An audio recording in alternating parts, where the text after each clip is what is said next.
Here primarily to talk you through the action on the main table in just a few moments.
He's just sizing up the options here. You can see a little edge from the Chua push out. Spoke to Jayson before this match, Phil. Said he's never played Chua.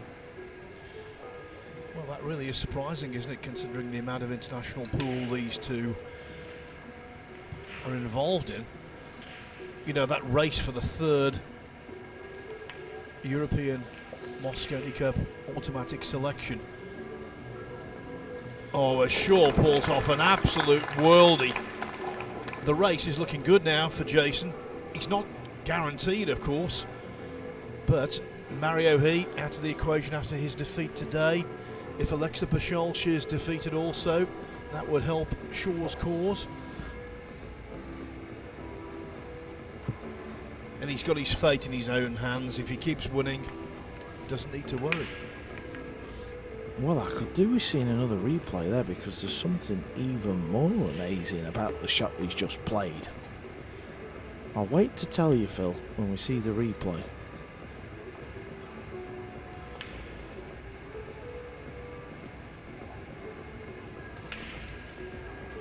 I don't think Chua has been his usual confident self this year. He's portrayed a confident persona off the table, but on it he hasn't really buzzed. But this week has been different. This is like old times for me. Well, we've been filming Jayson Chua behind the scenes at the tournaments, and it started at the US Open, and about 2 weeks before the US Open, me and Jayson were somewhere having a coffee, I can't remember where exactly, and I said to him, I said, Jayson, you play on pure instinct. You're so natural. I feel like you've lost that little edge. You look like you're trying to be a bit more methodical. It doesn't suit you. And since then, he said, I think you're right. I need to go back to like when I was a kid, just play on pure instinct. He's such a good potter, and we've just seen on the 2-ball what he's capable of. Still not out of the woodwork yet. This is thin. He's got to avoid the 7 and the 9. Comes through the gap. How's the pace? Needs to hold up this. Slightly overrun the cue ball, but at least he has the right angle to come back down the table.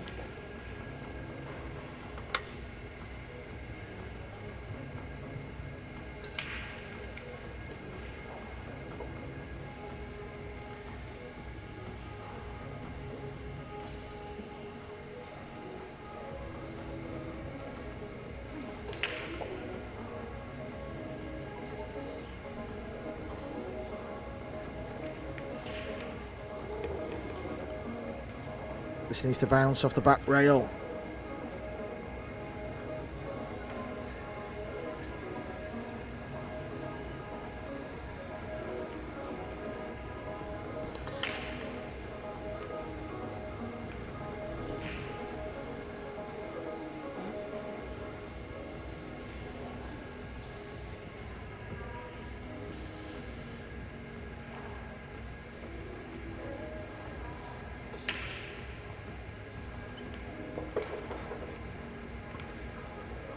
Oh, brilliant.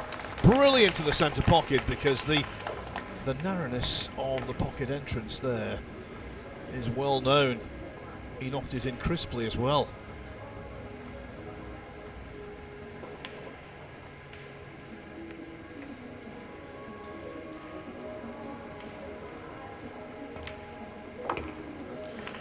I tell you what, Phil, he is feeling good out there. You just have to look at the few pots he's played in this opening rack.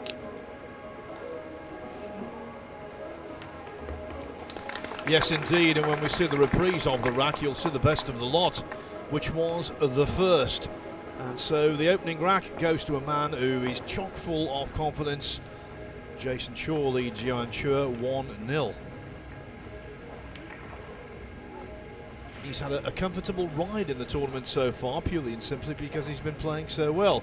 Walkover in his first match, then he beat Fu Chi Wei, who's still involved, by the way, 9-4. Then overcame Jeff DeLuna 9-3 in winners' qualification. And earlier today, he made short work of a Vietnamese opponent, Bui Truong An, 10-2. So right now, as it stands, he's played 38 racks in the tournament and won 29 of them. Just an update on the last 64 match. That's over on table 2. Sanyan Pelovanovic still 9-8 up on Alexa Pachelch.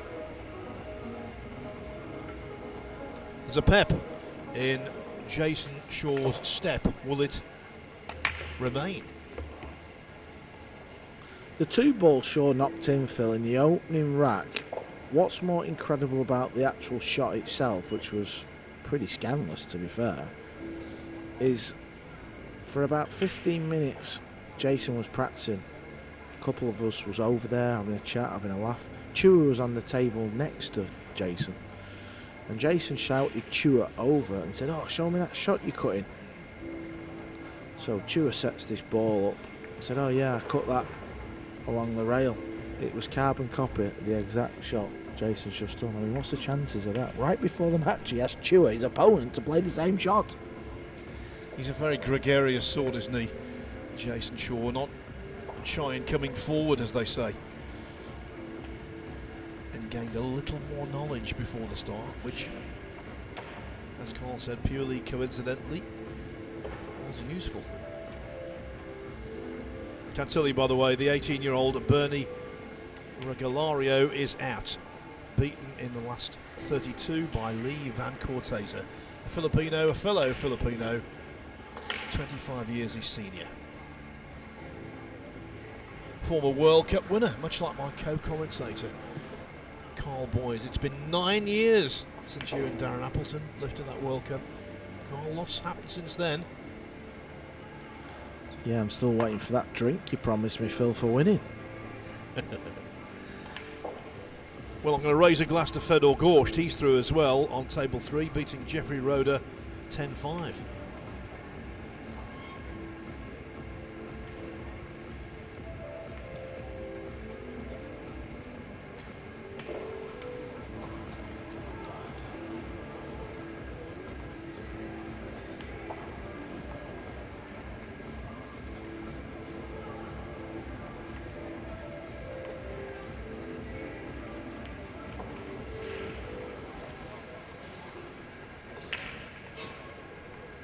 Hot off the press.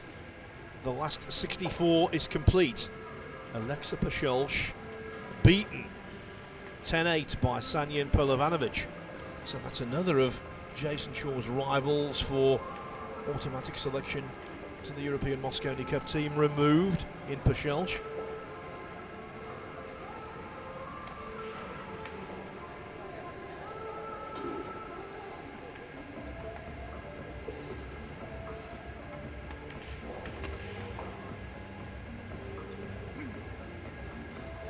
Do you remember on morning 1, Carl, we did the very first match, and you very observantly made the point that the cushions were playing very, very fast. Well, as the week went on, they slowed down, but I think today they've gone quite fast again.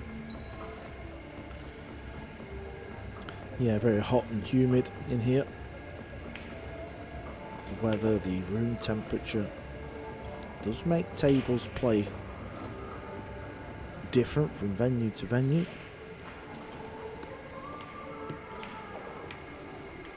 And we'll try to play it off the pink 4, didn't he? Hit it too thin.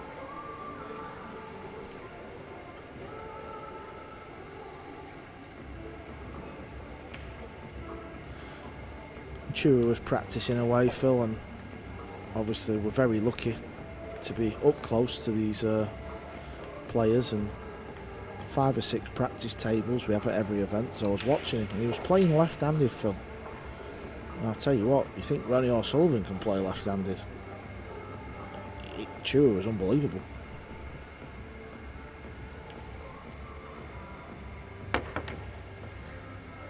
Maybe he should have worked on the jump shot though. Well, Shaw got away with the previous shot. Now it's the turn of Chua, who acknowledges his fortune by holding the hand in the air. By the way, something happened at the end of the Ralph Souquet Anton Raga match. I want your comments on, Carl. Basically, and it was nothing of a malintent, basically Souquet won an epic safety battle by jumping in the 2, potted it to the centre pocket, and then set about an intricate clearance in his normal, methodical, meticulous way. He landed perfectly on the 9, and before he had a chance to pot it, Raga conceded. I don't think that's a good look. I don't think it's good for the crowd. They want to see that final ball go in. Yeah, and also, if you're conceding on the 9, that means you're never going to win by something crazy happening on the 9. I mean, what happens if you're queuing up and your opponent feathers the cue ball and it's a foul, or somehow misses it? But I know what you're saying, Phil. Listen, I've probably done it many times in my pool life. I think every pool player is guilty of it, but I completely hear what you're saying.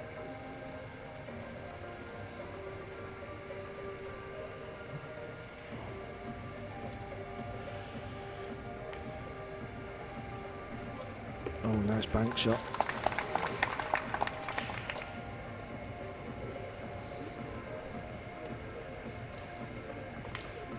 Happened in the World Final, of course, this year when Mohamed Soufi conceded against Francisco Sanchez Ruiz. It's just closure for me, completing the deal, seeing the 9 ball go in. That's the name of the game, literally, 9 ball.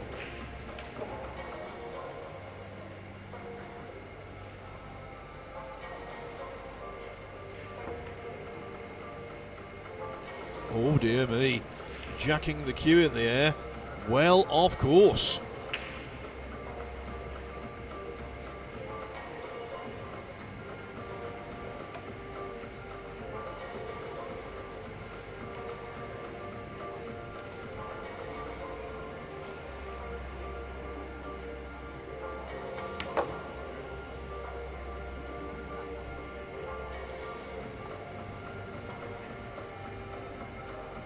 He's been such an integral part of the European Mosconi Cup team over the last few years.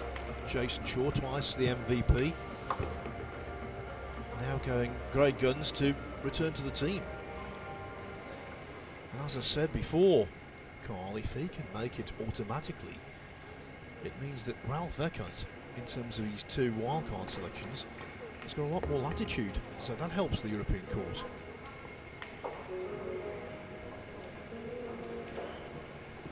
Of course, the apple cart would be turned upside down if Max Lechner or Albin Ausham were to lift the trophy here. But the way Shaw's playing, he could be hoisting the silverware himself.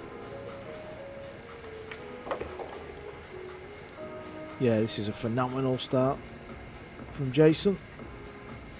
Needed to be an all because he knows how good his opponent can play 9 ball. We've seen it at the World Cup of Pool when him and Aranis won that title, Phil. You know, Jayson Chua is flash. He's a flash Harry. right? But there are two kinds of flash sportsmen in this world. The ones who annoy you and the ones who please you because of the way they act, their arrogance. It's a good arrogance. Now, with Chua, I think it's definitely the latter. He's great to have around. He's so bubbly and enthusiastic most of the time, and when he's playing well, that Eagle Eye nickname, never more appropriate. Nothing Eagle Eye about that missed 4-ball though from Johann Chua. It means he's fallen 2-0 adrift. All the matches going on now are in the last 32. Michael Feliciano 6-5 up on his fellow Filipino Jeff De Luna.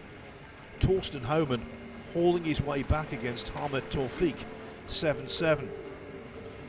Jan van Leerup 8-3 up on Fu Che Wei. Ko Pin Yi, what a dark horse. Well, how can you call him a dark horse? But he's under the radar here. He leads James Arenas 7-3.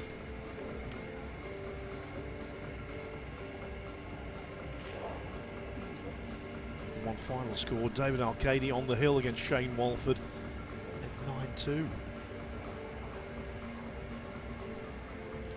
Shaw breaks dry.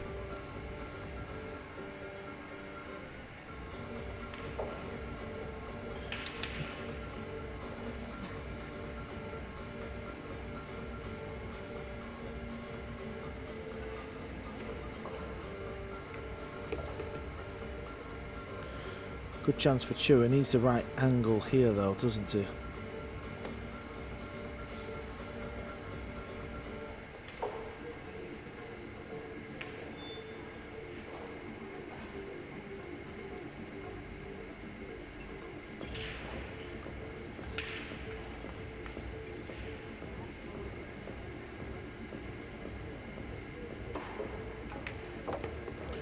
Come through the gap. This needs to slow down though, because he was playing for the combination. Now he's got to hit this red ball thin or play the carom.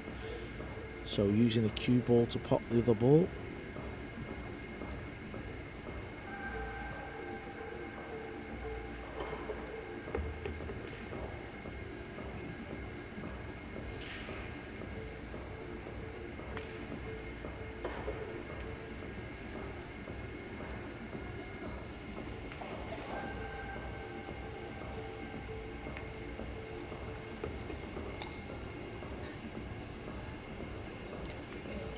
Of course, his big win this year was shared with James Arenas as 25-1 outsiders unseeded. The Philippines won the World Cup of Pool in Lugo, Spain, and while Arenas played nicely, Chua was out of this world.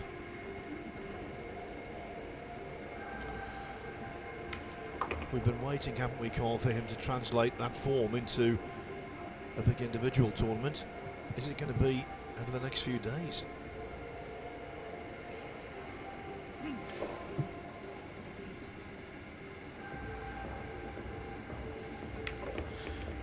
This needs to slow down. Yeah, he's okay. Yeah, I think both of these players, Phil, were kind of waiting. Shaw's won big tournaments, but things are a lot different now.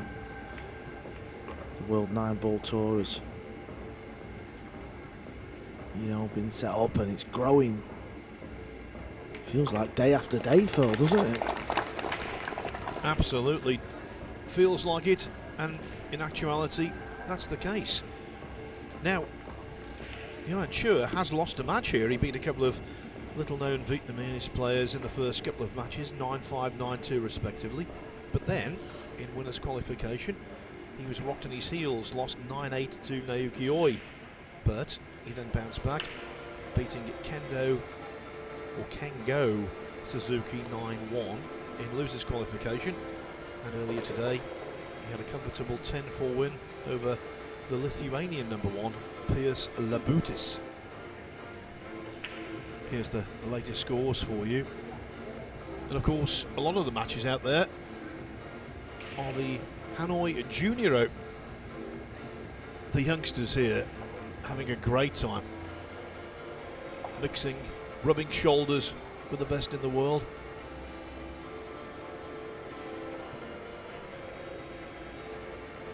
these two, head to head, both fit that bill. Two of the best in the business.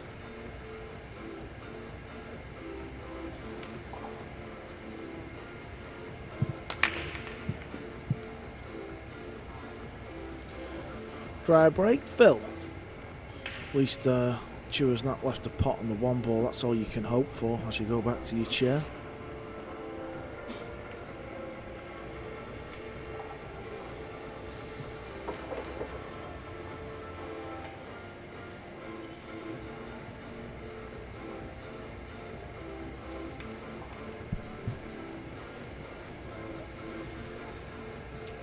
Can I ask you a question, Carl? Go ahead. At the end of the rack.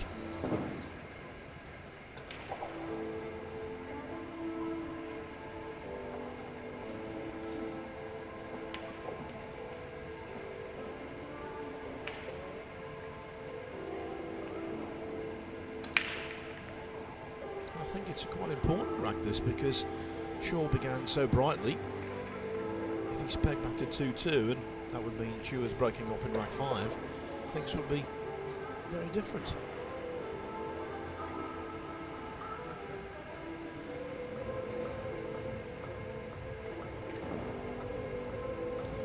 Can tell you, already in the European Mosconi Cup team, David Al-Qaedi. He's beaten Shane Walford, who's vying for an American place, 10-2. So Walford will have to rely on a Jeremy Jones wildcard pick.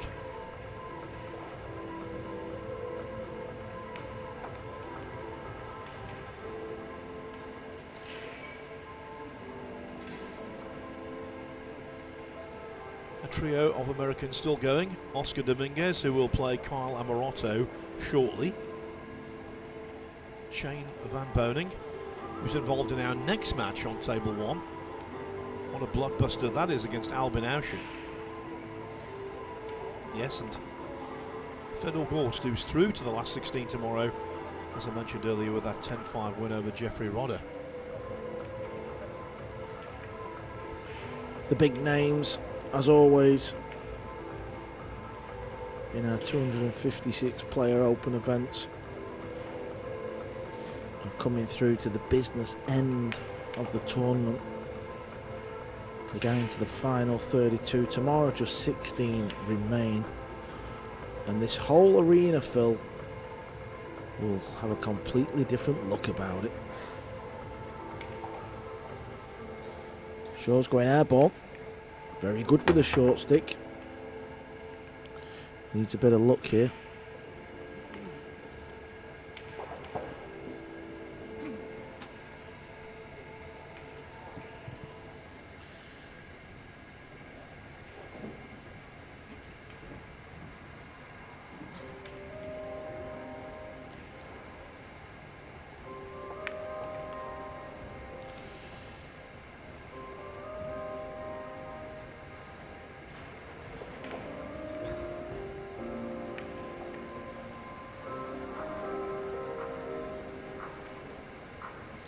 Not been feeling too well this week, Jayson Chua.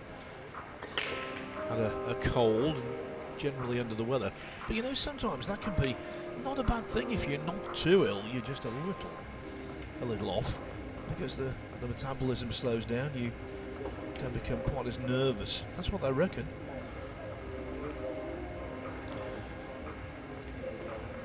Needs to catch a rail. Yep, the 7 ball hit the rail.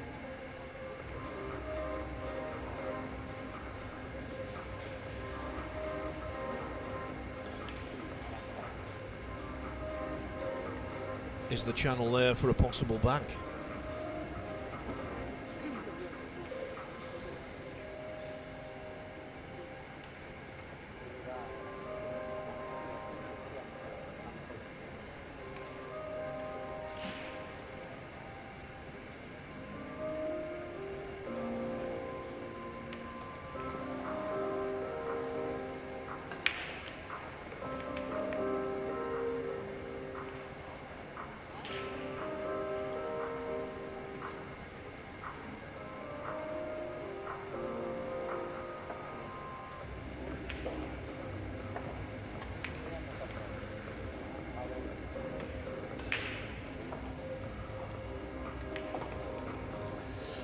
I think is poking out.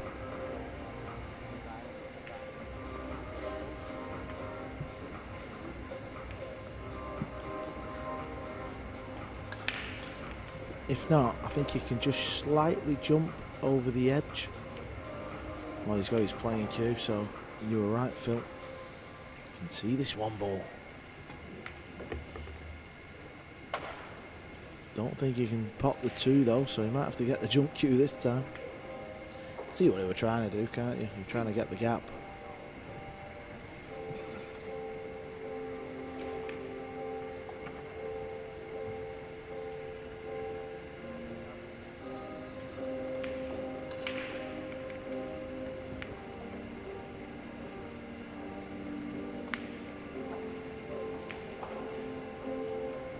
Copigny's looking strong.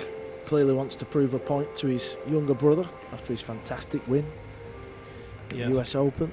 Forget the World 9-ball rankings. He wants to be number 1 in the co-household again.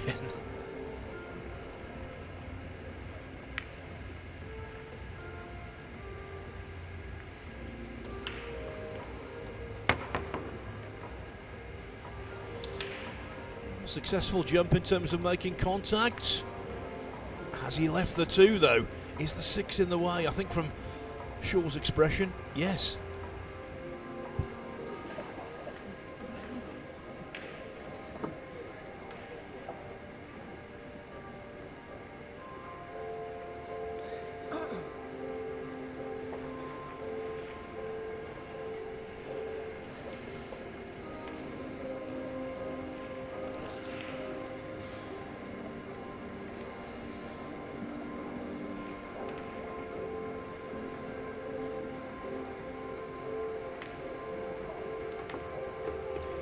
He could knock it in. What was all the fuss about? You know, there was a snooker player, very successful snooker player, who's a good friend of mine, Mark Williams. And early in his career, he used to do that a lot. Shake his head as though a ball wouldn't go. Look around, take his time. The other guy was thinking, I've got away with that. And he'd get down and knock it in sweet as a nut. Get under their skin.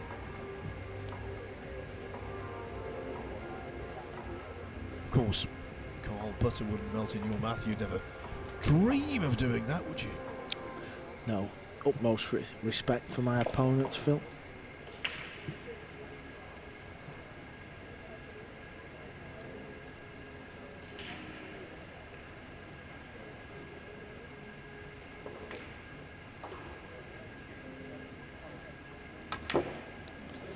Oh, look at the zip he got on the cue ball there. Chua's got lucky this time. He's getting a little bit of the run of the ball as well.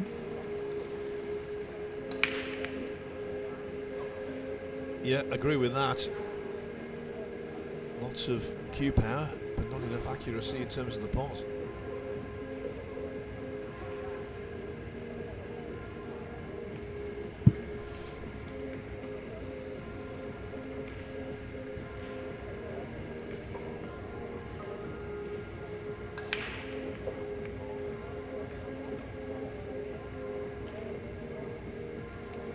Kicking off the side rail. I think he's trying to get the cue ball behind the 7.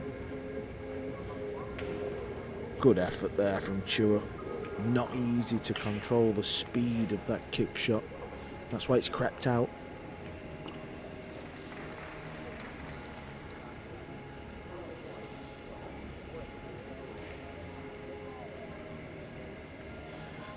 I told you, it looks quite straight. So I don't know if he can get the cue ball moving back up the table. Looks like he can only roll through to that corner pocket, and even then the 5 ball may hook him. He's in a spot here.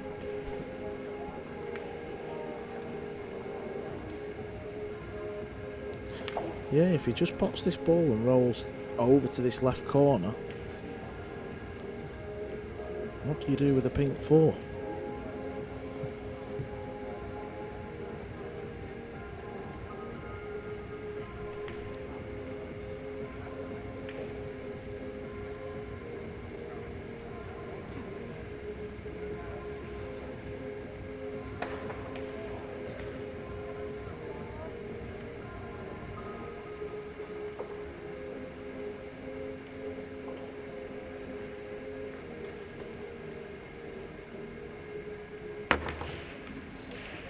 Tried something special, something magical. It's not come off.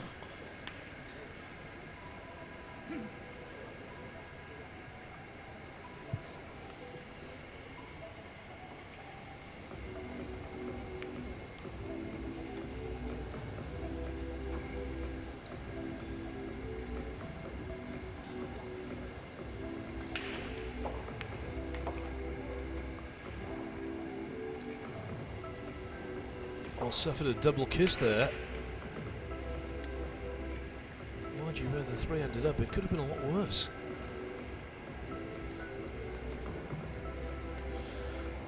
Yeah, it's been a funny rack, this one.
Nobody can get the cue ball where they want it at the moment in rack 4. This happens. Tried to develop it. Did develop it. Just the pace caught him out a little.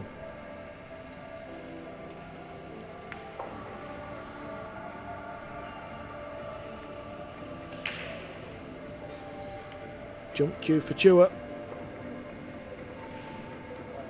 He's got a bit of a stretch over the 9, and he's got to try and get the cue ball landing quick. The 6 ball's quite far forward, so he's concerned about landing the cue ball back on the table. He feels like the cue ball would fall on the floor. So back to the playing cue.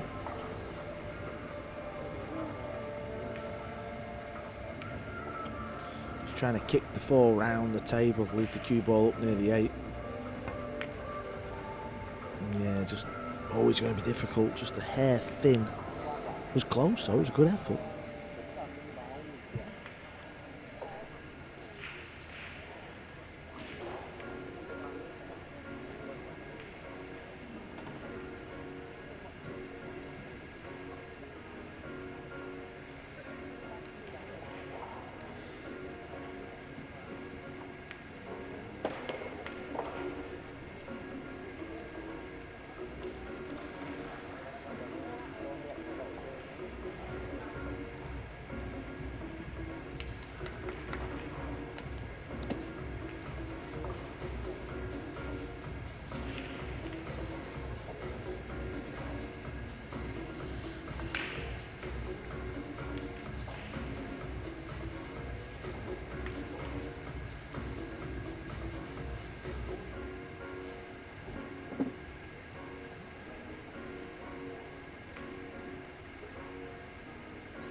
Is this going to go over the middle?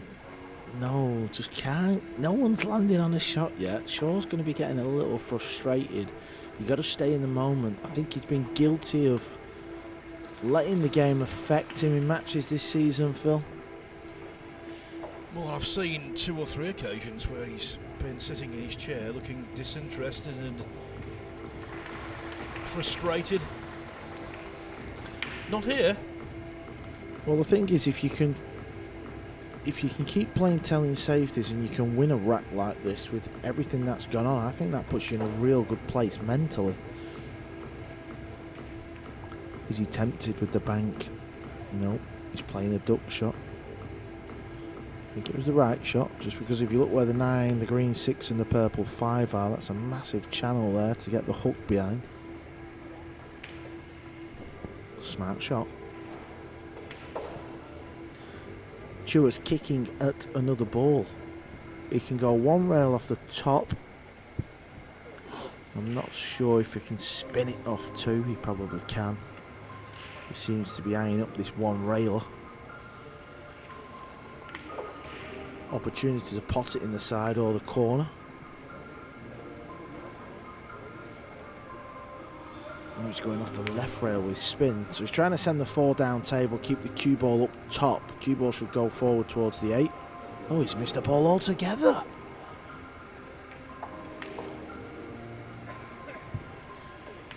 Kicking misjudgments from Filipinos are a rarity.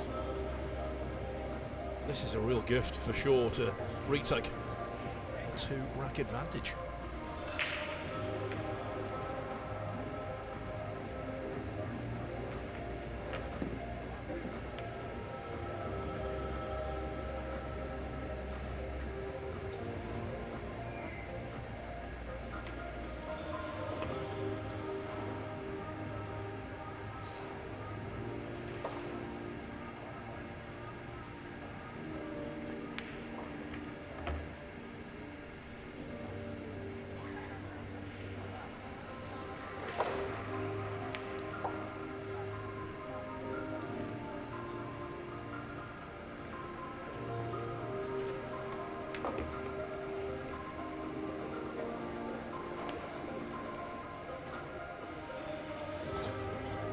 The 8, not a certainty, but sure he's such a dynamite potter.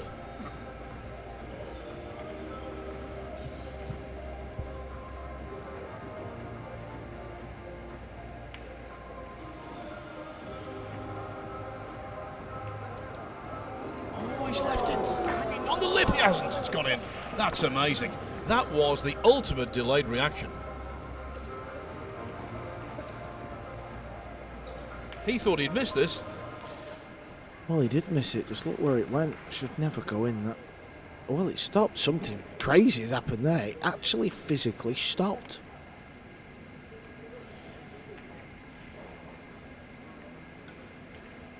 Reminded me of the Tiger Woods golf shot. Remember that one, Phil, at Augusta? Absolutely, the Vern Lundquist call in your life. Well, I think we've seen a few pool balls totter into a pocket like that, but that was a big difference for Jayson Chua. Had it stayed on the table, more than likely he would have been pegged back to 2-2. As it is, he's leading by 3 racks to 1. Now, one of the stories here, Ahmad Taufik from Brunei, who leads Torsten Homan 8-7 at the moment. Found out some information about him. He's played for Brunei in the Southeast Asian and the Asian Games over the years. He's been playing pool since he's been 12. Favourite player, Mika Immonen. His father was a shooter who represented Brunei in that sport. And I'll tell you what, here, the son has been on target. Can he get the win over the double world 9-ball champion and advance?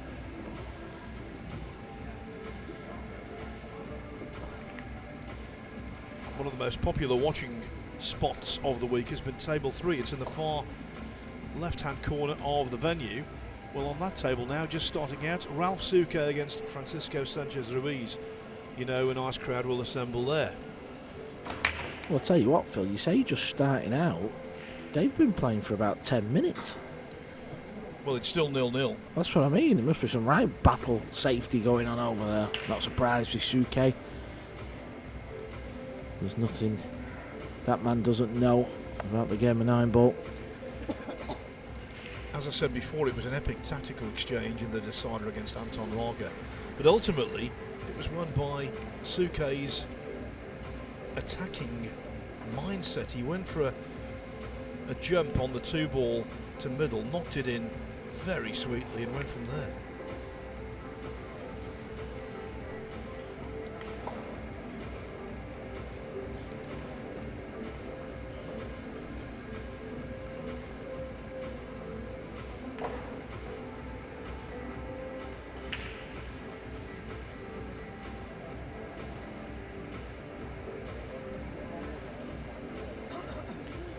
Conclusion of this rack, I'll give you all of the latest scores, because right now we've got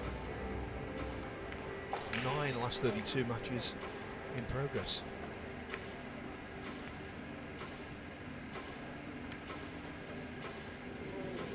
Oh, another disappointment for Chua.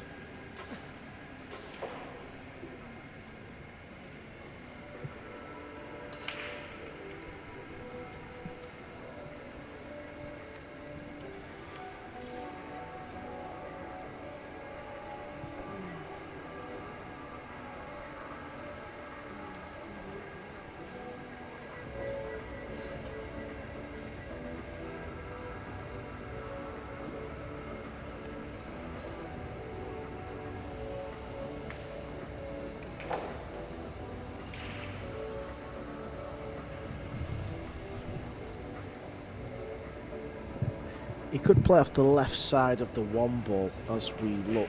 Try and get the cue ball up to the top right end of the table, near the blue, near the pink, that type of area.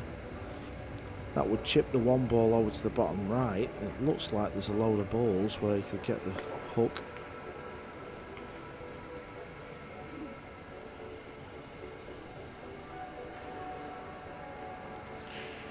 Maybe it's not quite an obvious shot, because usually if there's an obvious safety, the players would be down pretty quick playing it.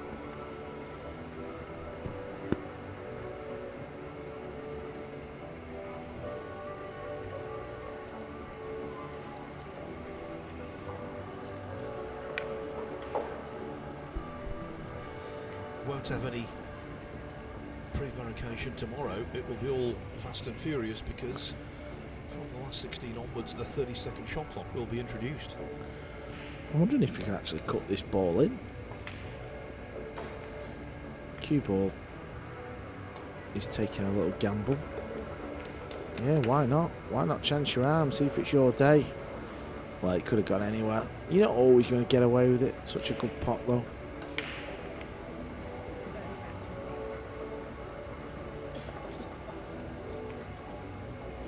You could just never predict that.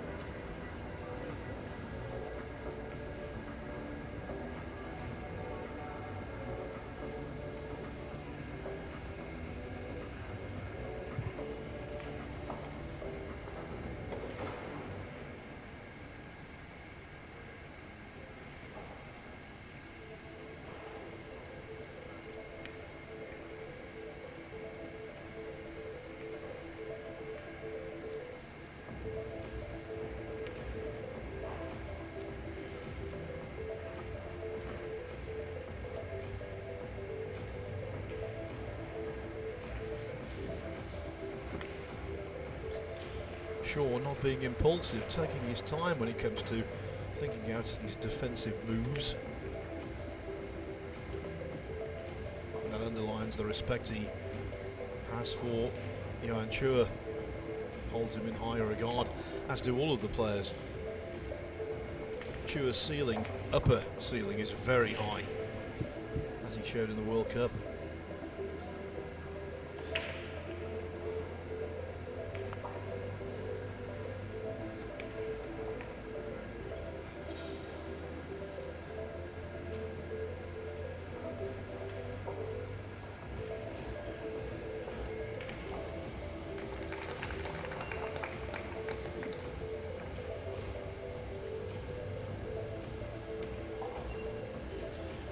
While Chua looks, let me tell you about a consequential result on table 13, Ko Pin Yi has defeated James Aranas 10-4. So, in the last 16 tomorrow, Ko Pin Yi will go head-to-head with Fedor Gorsht.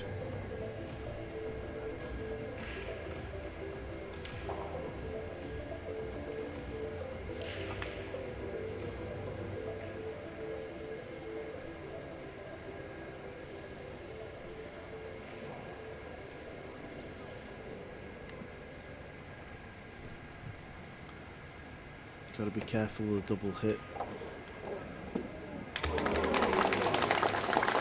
He pots them from anywhere, Shaw. Absolutely anywhere. And brings smiles to faces. Didn't think he could get enough on that to reach the pocket, and not only did he do it, but the two went in really cleanly. A stroke of genius. It's a big shot though. Oh, that was also hit very pure.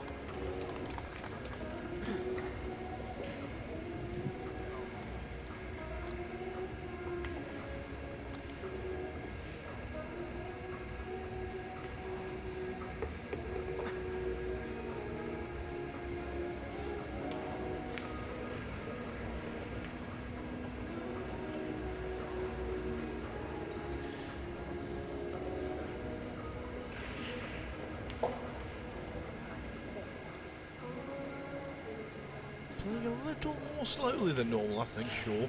Not slow, but slower. He's taking his time on the big shots, not rushing at all, making sure he's giving it full concentration.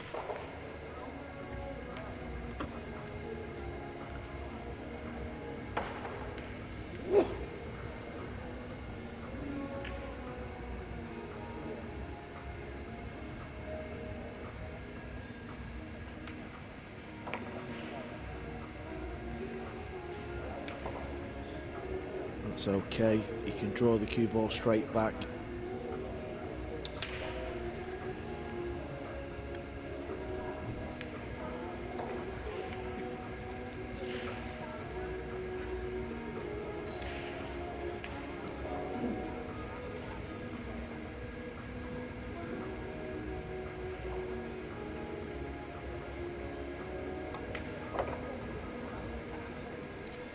And now it's meat and drink.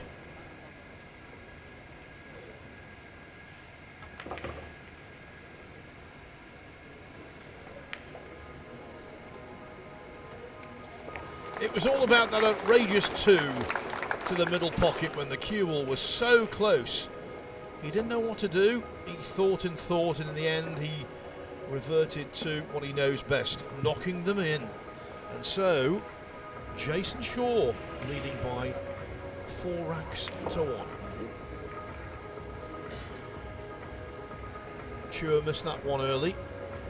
Now this coming up was the shot of the rack. Thought he was out of position. He thought incorrectly in the end, and from there it was relatively routine. What a scoreline, Carl. Ahmed Tawfiq has defeated Torsten Homan, twice a winner of the World 9-Ball Championship, by 10 racks to 8.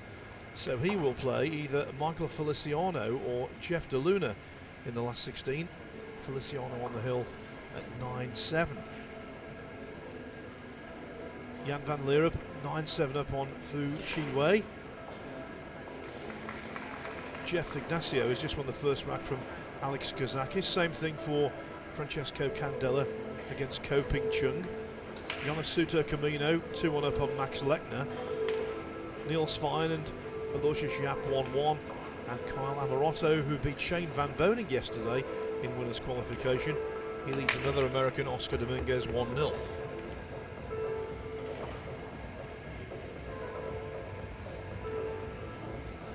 Can pot this 2-ball. Got to come straight back up the table. There's the break from Shaw. Made the 1-ball. We know that's the intention of the players now. Yeah, the pink 4 will still pot. This is okay, this. May have to play with a bit of spin. and over distance, that does make the pot a little tougher.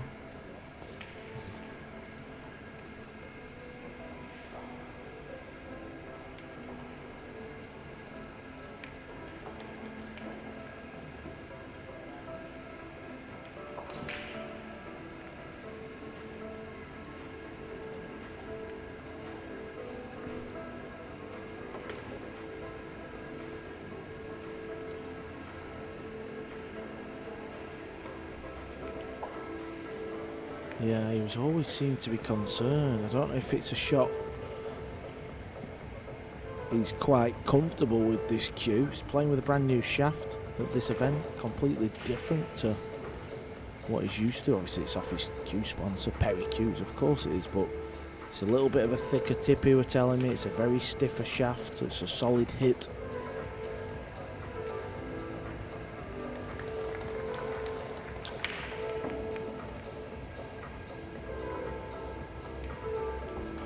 What a kick shot from Chua. Yeah, tap at the table from Shaw. He knows that was a beauty. Yeah, he missed a 4-ball kicking off one rail earlier, did Chua, but that was much more characteristic of him, and indeed all of the top-level pool players from his nation.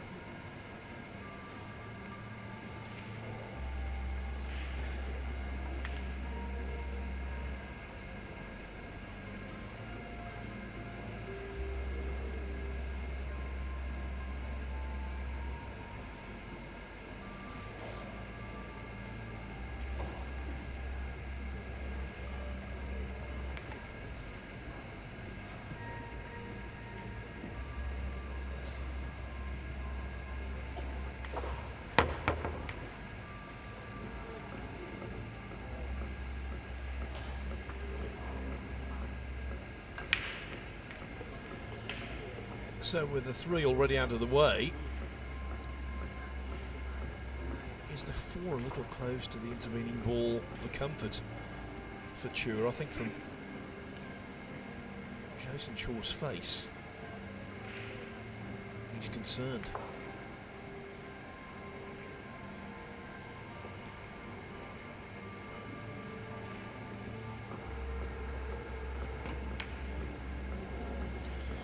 That concern was misplaced. Yeah, lack of table time. That will not feel good now, sat in his chair. There's a chance. Shaw's not the type of player who you want to let a big lead go to. He's such a big front runner.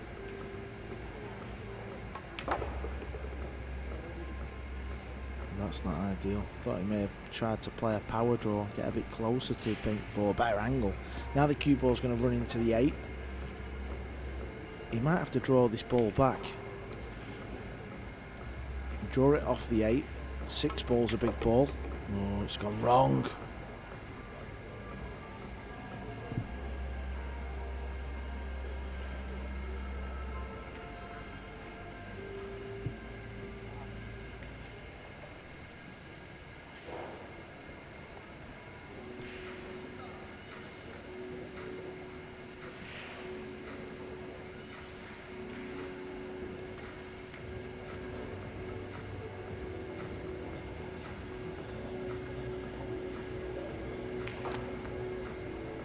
Should have done a little better with the safety shot.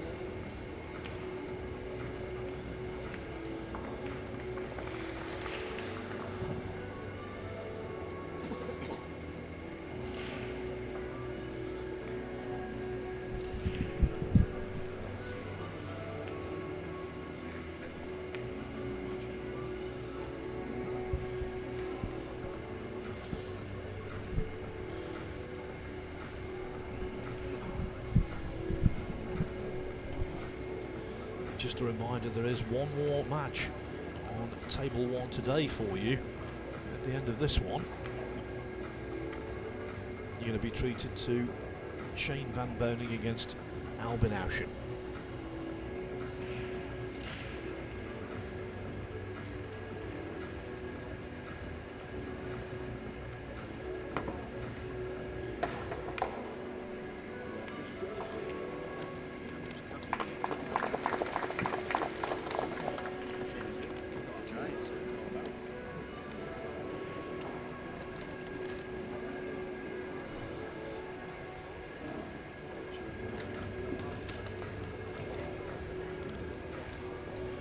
Tell you what, Carl's well connected, you know. He's just had a drink delivered by a reigning snooker world ranking event titleist, Gary Wilson. Yeah, he's well taught, Gary. If the snooker career fails, he'll make a good delivery man.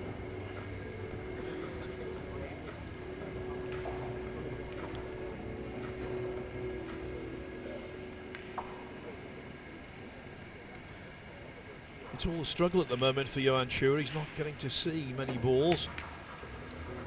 And that was a little wild. Oh, and the little nudge as well leaves the 5 right in behind, or right in between 7 and 9. Shaw's in for 5-1. Yeah, at first Shaw will have been sat there thinking he can't see all the 5 ball, and it got knocked into that little gap. It's amazing, isn't it?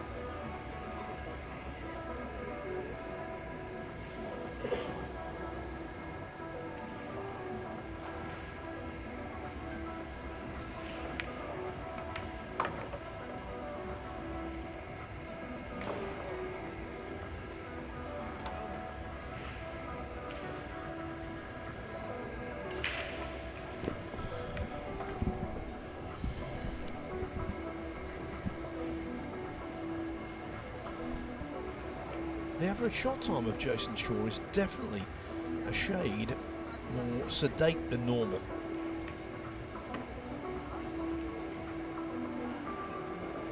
And I think that's a good thing. It shows his concentration levels are high.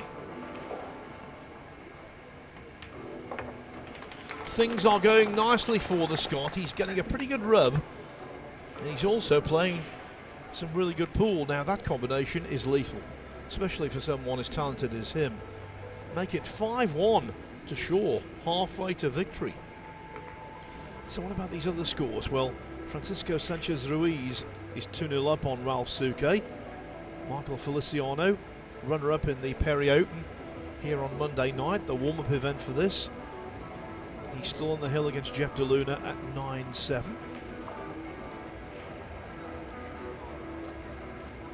I can tell you actually, just in the last few seconds, Feliciano is through 10-7. Jan van Leer up on the hill against Fu Chi Wei at 9-7. Jeff Ignacio 2-0 on Alexander Kazakis.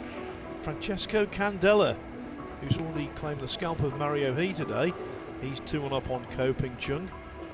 Yanis Suter Camino and Max Lechner 2-2, hard to predict that one. Aloysius Shab 2-1 up on Neil Svein, and Kyle Amorotto, same score for him over Oscar Dominguez.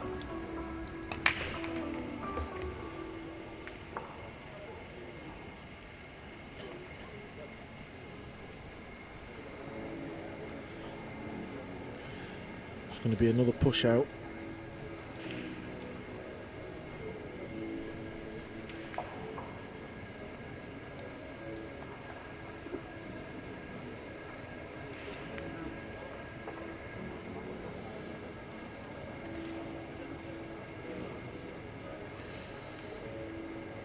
There's the push. It's quite clear what Shaw's up to. Chua doesn't even get out of his chair, just says carry on buddy, let's see what you got with the short stick. Well, you were praising up his ability in this department, Carl, earlier.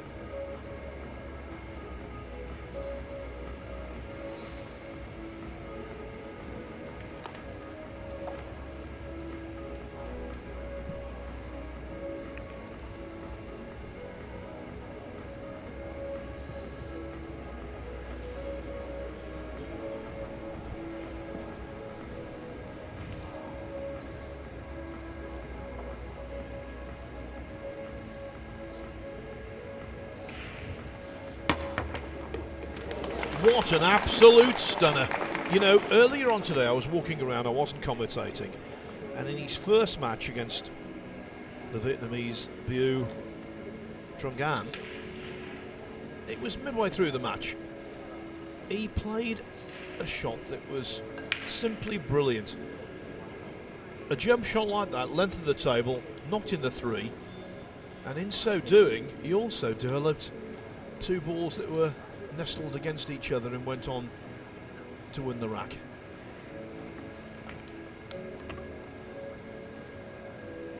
He's inspirational at his best. He's dynamite.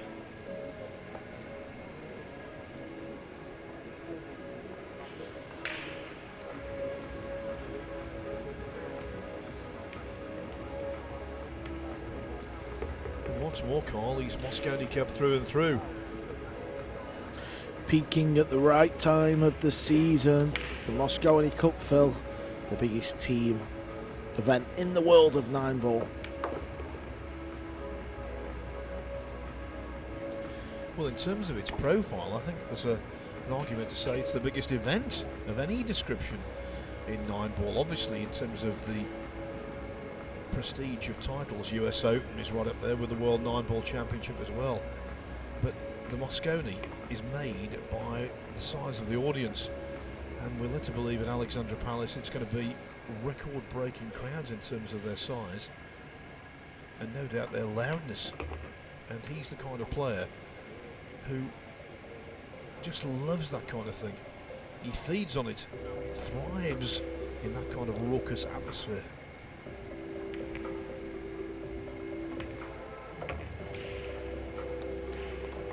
He's no shrinking violet, and his lead isn't going to shrink, it's going to expand.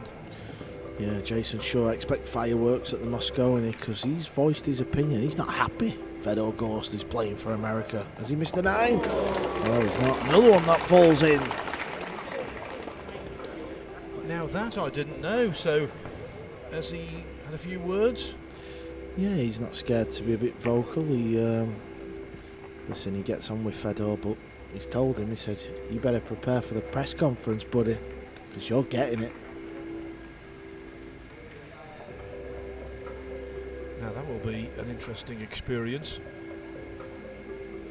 He's always vocal at that press conference beforehand, tries to get under people's skins, and on many occasions he succeeds. The 9-ball there was overcut, but it caught just enough. 6-1 short. Francisco Sanchez Ruiz out in front in the World 9-ball Tour rankings.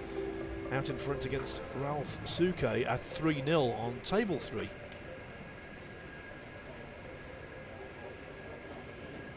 It's getting tighter between Fu Chi-wei and Jan van Leeuwen. 9-8 now to the Dutchman. And the winner of that plays the winner of the match we're concentrating on in the main arena. Jeff Ignacio of the Philippines has made a flying start against Alex Kazakis at 3-0. And I'll give you the rest at the end of this rack.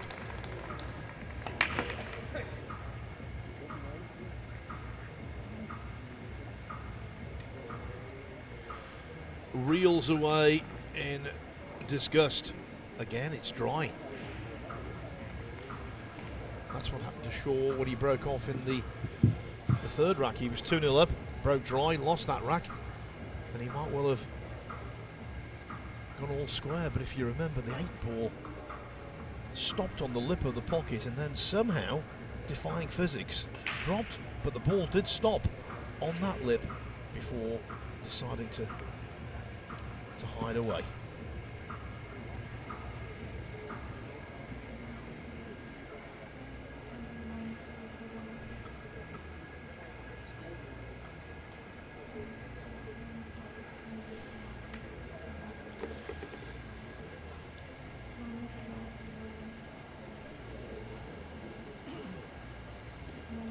Merely breaking dry, Carl, sorry enough to frustrate, but the fact he left Chua right in, that's even more so. Yeah, he wanted to land straight on the 2, Phil, because that would have offered easy position for the red 3. Now he may have to stun across below the 6 and just back out, but the pace, that's what may catch him out. Could also go forward 3 rails, but it's a gnarly gap. That's what he's just looked at. It's not easy to land there.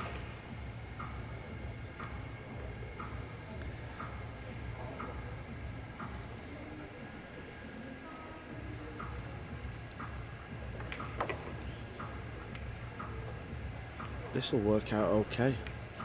Still got to play a good shot to get on the 4, the pink 4.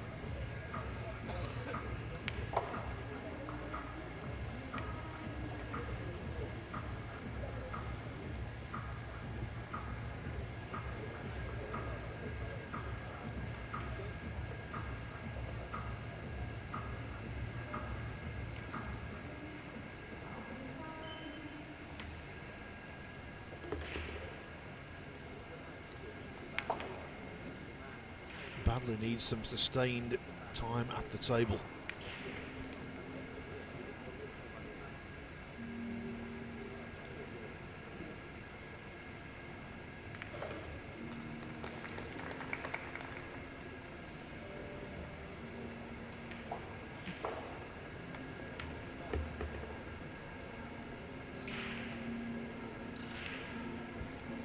Yeah, this is the response Chua needed, and he's going to have to put a little package together. If you're not sure what a package means, it's what we call it when a player break and runs multiple times. So if you ever hear us say a 4-pack, it means 4 break and runs in succession.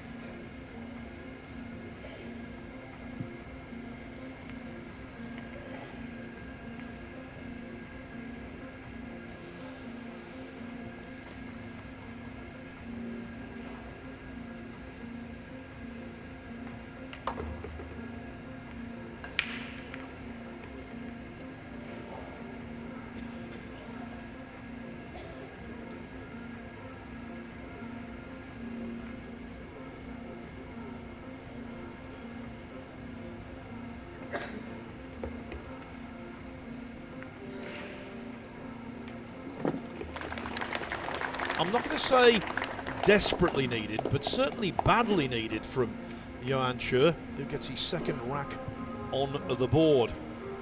Francisco Sanchez-Ruiz 4-0 up on Ralph Souquet. You know, it was an enormous mental investment to get over the line against Anton Lager for Souquet, who is in his mid-50s now, and maybe he's still suffering a stamina shortage. Certainly started that match slowly. So FSR 4-0 ahead. Jan van Leerup 9-8 over Fu Chi-wei. Francesco Candela and Ko Ping Chung 2-2. Same score, Jonas Suto Camino and Max Lechner. Aloysius Yap, we cannot discount his chances. He breaks very well, he pots very well. Good all-round player, leads Niels Feijen 3-1, and it's also a 3-1 lead for Kyle Amorotto over Oscar Dominguez.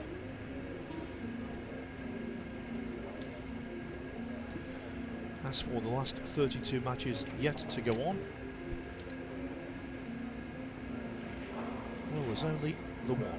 Shane Van Boning will play Albin Auschen on table 1 next after this.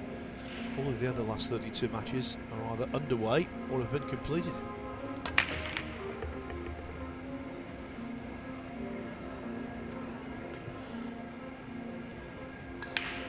Well, that's not going to help Chua.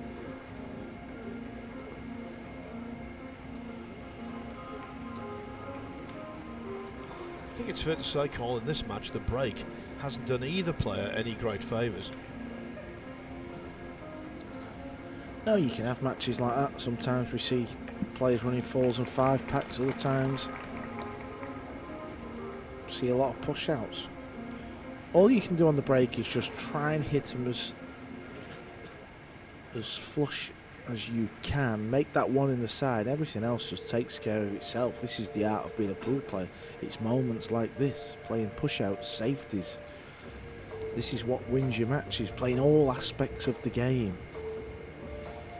So there's the rollout. Shaw's got the option to shoot this shot or pass it back to Chua. So he comes round to have a little nosy.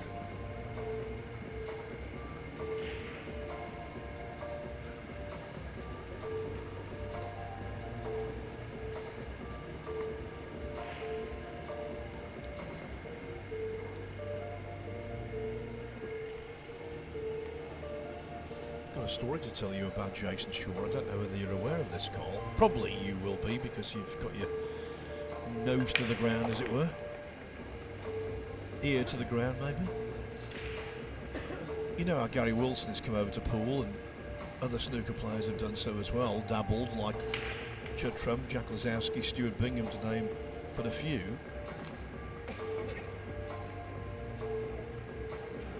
On the shore attempts that thin cut, and there's no problem. He's going to dabble in snooker next week, actually. There's a tournament called the 900. It's called that because basically each match is 900 seconds, 15 minutes, and whoever scores the most points in that time wins. It's televised on a small channel in the UK. It's not professional players, but you get retired stars. Dennis Taylor, Joe Johnson played in it. And now next week, one of those signed up is Mr. Shaw.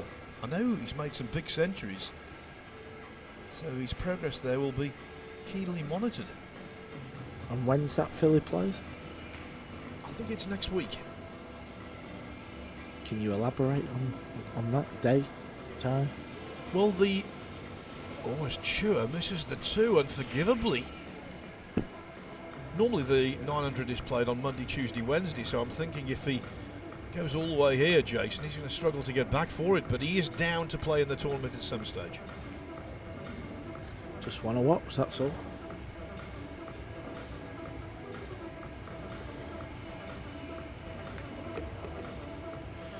I think that's what Johann Chua will be doing in this rack, watching. You can't believe, can you, that he's missed 2 balls completely with such simple escapes.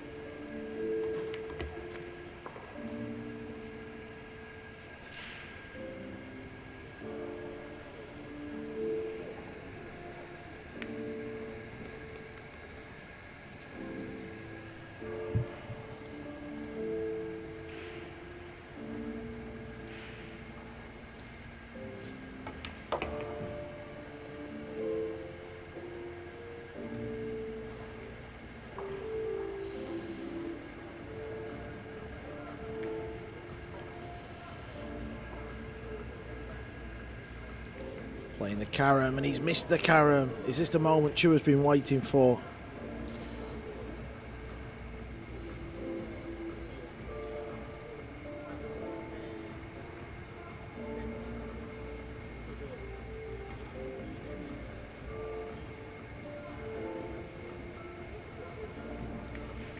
Yeah, 5 first, then overcut the 7 ball.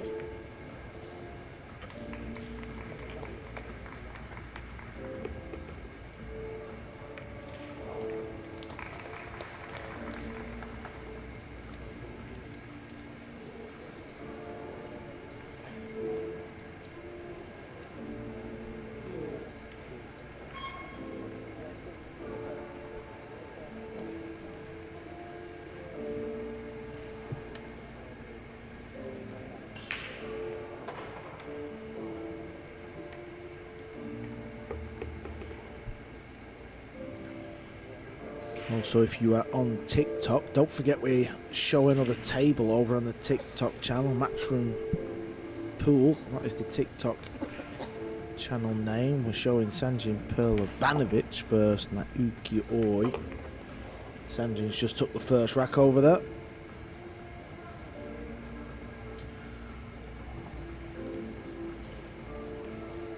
Oi fully extended in his earlier match today.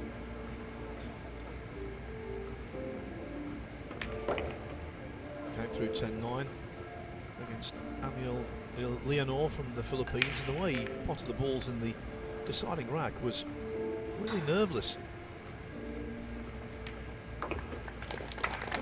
2 on the trot for Johann Chua. It was 6-1, it was looking grim. 6-3, a lot more manageable. It's also grim for Francisco Sanchez Ruiz's opponent, Ralph Suke. Suke trailing 6-0 now. As Carl said on our TikTok match, Perlovanovic has taken the opening rack from Nauki Oi.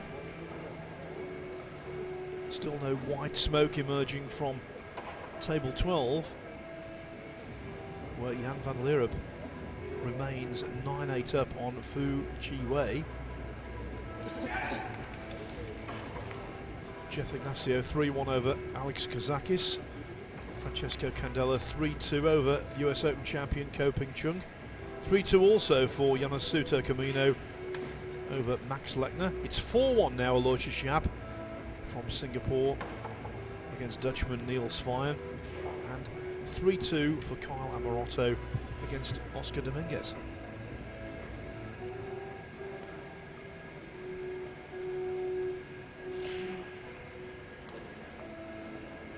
Chua to break. Need to make things happen. It's all been about Shaw so far. With 1 ball. Unless the 7 ball helps, it's going to be a dead 2 ball. Yeah, the break's just been awkward. Although,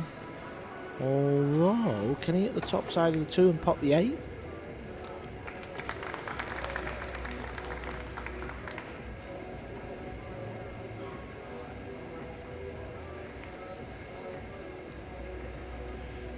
Jan van Leeuwen has defeated Fu Chi Wei 10-8.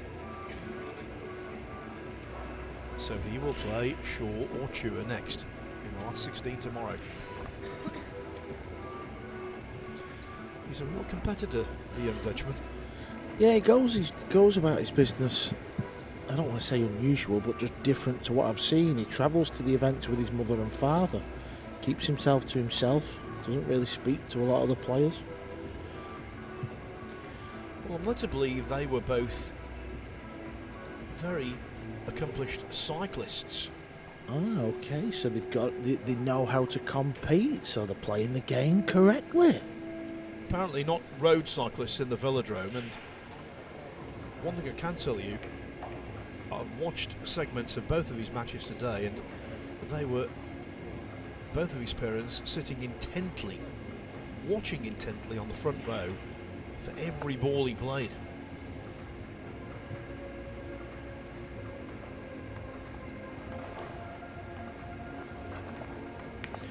Yeah, and I think he showed a little bit of promise throughout the year, Phil, hasn't he? I'm not saying he's gone deep, but he's run a couple of the big players close, maybe like 10-8, 10-7, you know, some of the big names on the circuit. Chua's had a good look. Yeah, it looked dead set as he got a shot on the 2. The 7 ball needs to keep rolling. It does.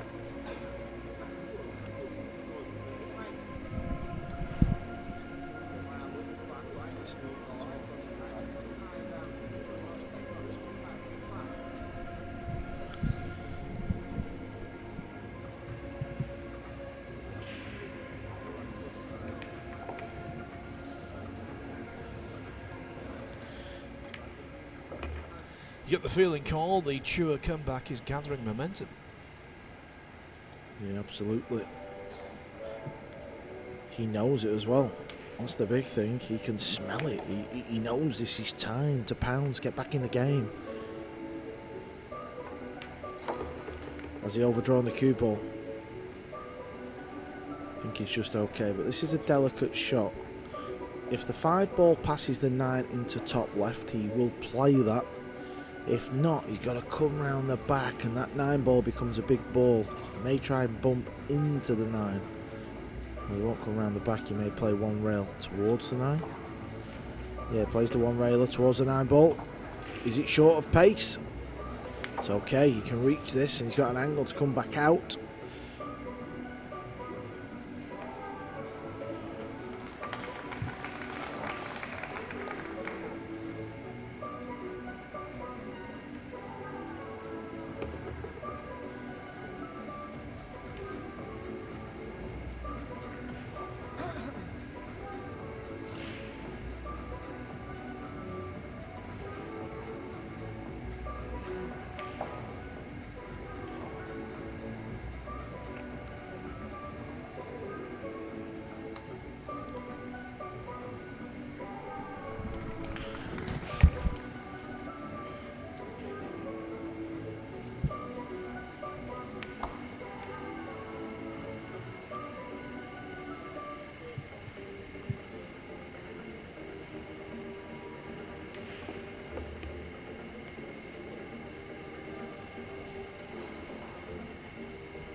At 6-1, I thought Chua could possibly dominate this match, pull away and win very convincingly. Now at 6-4, all he wants to do is win by any score. That's the thing when you come up against top level opposition. They are never out of it. It ain't over till it's over. No, this is what makes competition 9-ball at the highest level very pressurised. You know, Gary Wilson, as we just spoke about him when he come over to the table, Phil, he's played on the biggest stage of all at the snooker, but even he said it's a weird feeling, you know, when you've been in a battle for nearly 2 hours and your emotions go up and down so much, and then you're faced with a situation where you've got to step up and knock the balls in at Hill. It's very daunting, it really is. Yeah, Wilson, as you say, played on the biggest stage in snooker because apart from being the reigning Scottish Open champion, a few years back he got to the semi-final of the World Championship at the Crucible Theatre.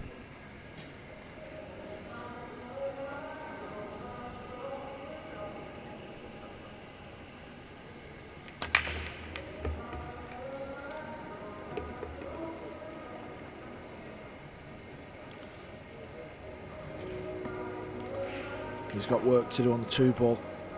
Good break. This will give you a better view.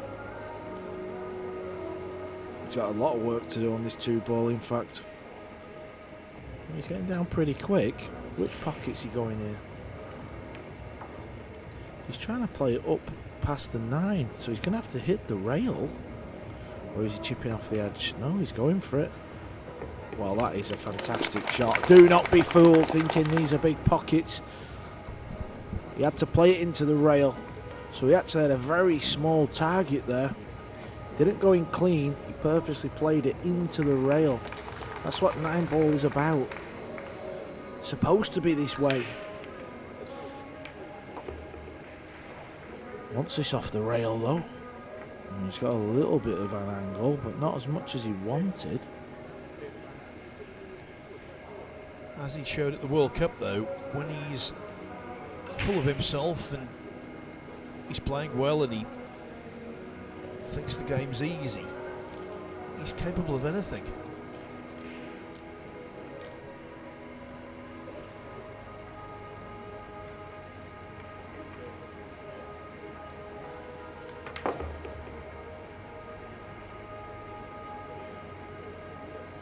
Well, the side off the long rail, not what he wanted.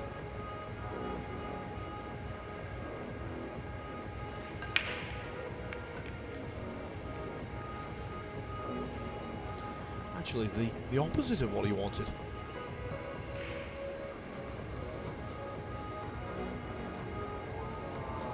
Oh, but that's a terrific cutback. It really is into a totally blind pocket. Wafer thin.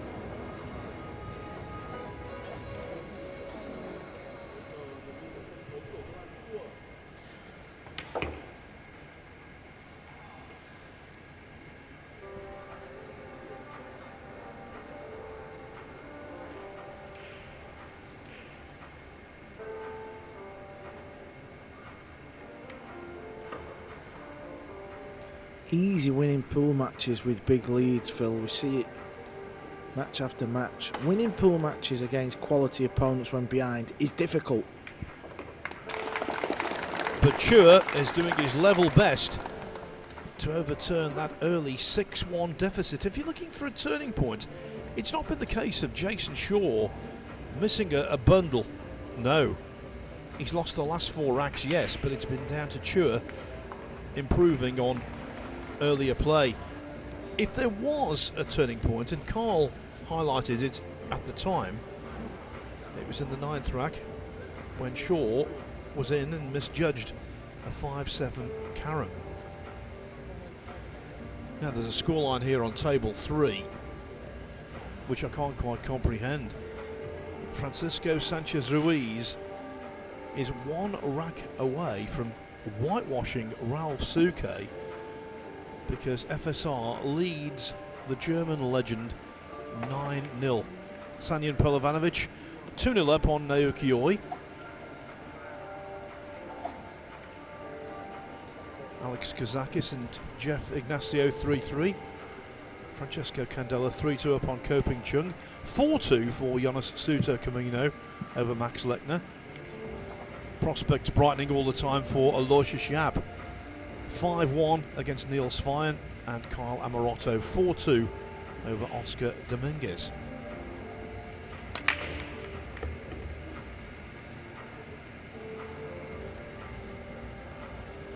And now with Chua just one rack adrift, the 12th is a very big one indeed, Cole. Story of the match, no shots after the break.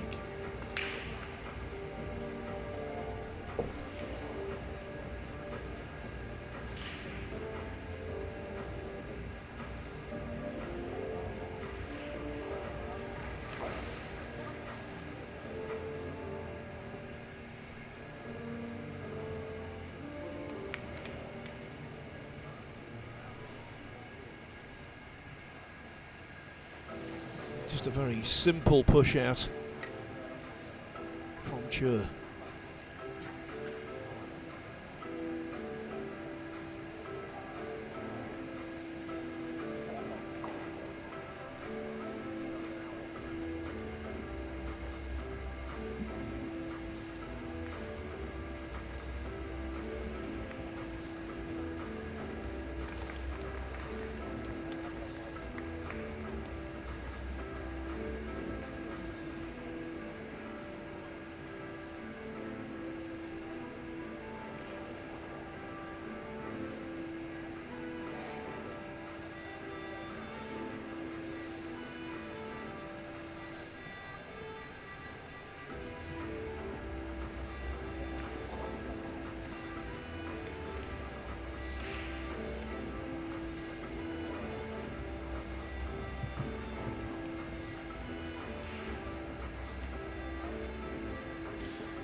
Needs a bit of luck here. Oh, he's got a lot of luck.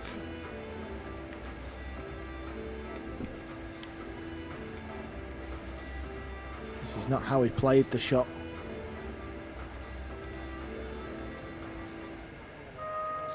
See the face? See what I mean, Phil? He's been doing this all year. He's letting things get to him. This is part of the game, these little flicks here and there. Everyone gets them.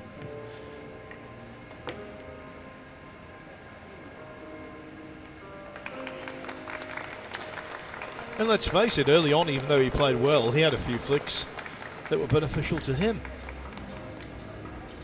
Yeah, it's only because I've been sat here doing so much of this commentary. Look how he's sat in the chair there. Very just like, not really in the game. If you watch Neil's Fire, he's a perfect example. Doesn't matter what score it is. He sits there in the chair, he strides around the table, he gives it 110%. Until the last ball's potted. I'm not saying Shaw's not giving it 110, but I think when you're a bit up and down like that, I was very much like Shaw myself, so I know how it feels.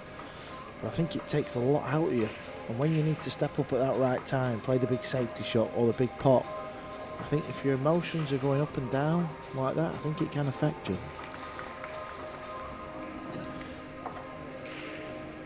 I can tell you on table 3, nothing affected Francisco Sanchez Ruiz in the negative sense. It's whitewash time. 10-0 over the 6-times World Masters champion Ralph Souquet. Yes, FSR was favourite to win that match, but 10-0, that's extraordinary. So FSR now awaits either Sanyan Pelovanovic or Naoki Oi in the last 16. Pelovanovic leading that one 3-0.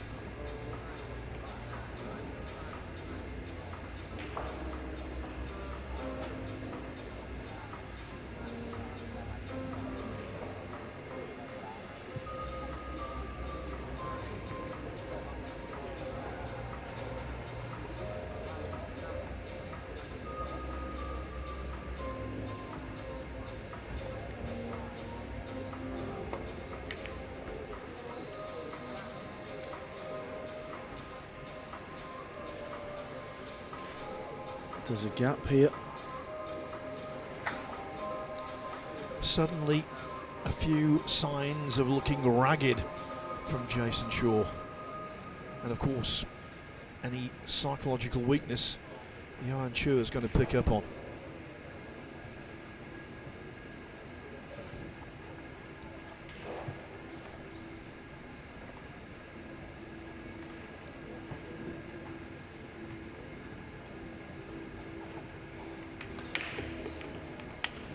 He's in again here, you know, Phil. He is in the balls again.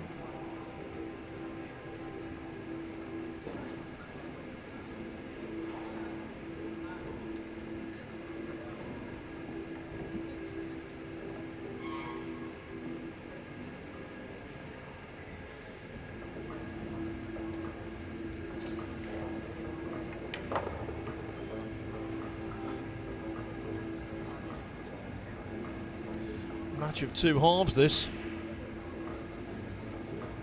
It looked as though Chua had climbed quite some way up the mountain when he led 6-1. In a few balls' time, he could be back at base camp, needing to do it all over again.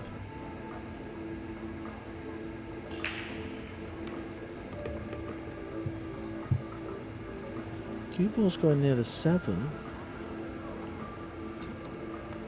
I think we'll see a timeout after this rack, Phil.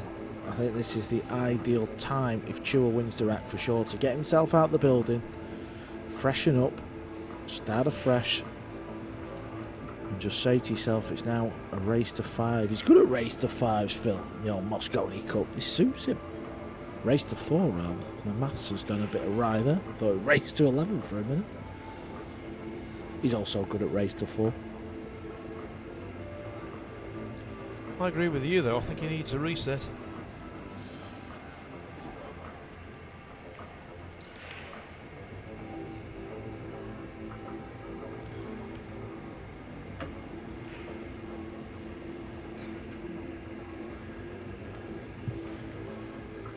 Six one up.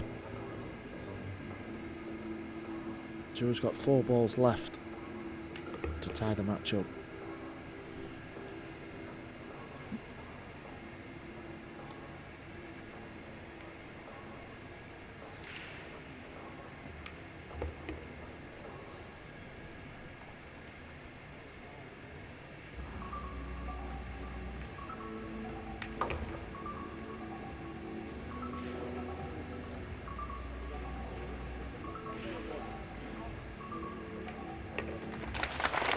Five racks in succession for Johann Chua when he looked in the deepest of deep trouble.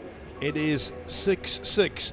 We expected a tight match between these two. It was forecast entirely predictable, but not the way it's been arrived at. Jayson Chua was 6-1 ahead in total command. Now he's facing a crisis. One of these other scores. Well, Sanyan Pilovanovic still 3-0 up on Naoki. Jeff Ignacio 4-3 over Alexander Kazakis. Same score now for Ko Ping Chung, who's recovered from 3-2 down to lead Francesco Candela by the odd rack after 7 played. Jonas Suter Camino 5-2 up on Max Lechner. Alorja Jab 6-1 up on Neil Svoyen. And Kyle Amorotto 4-3 over Oscar Dominguez.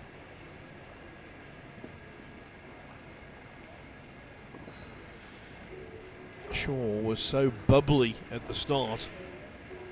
Now he looks a little drained, certainly very concerned.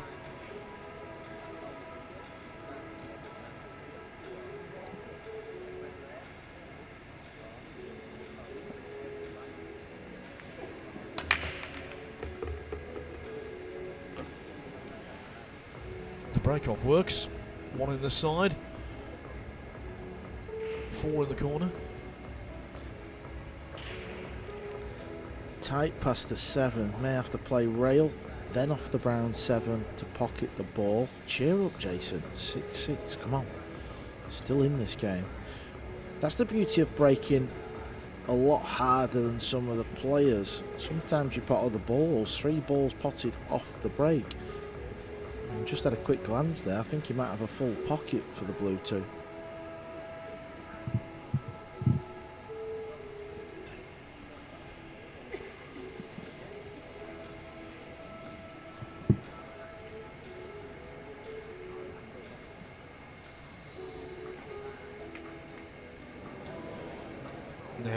Now then, this is just the kind of open table that Jayson Chua requires, not just to get back into the match in terms of the scoreline, but to get back into the flow.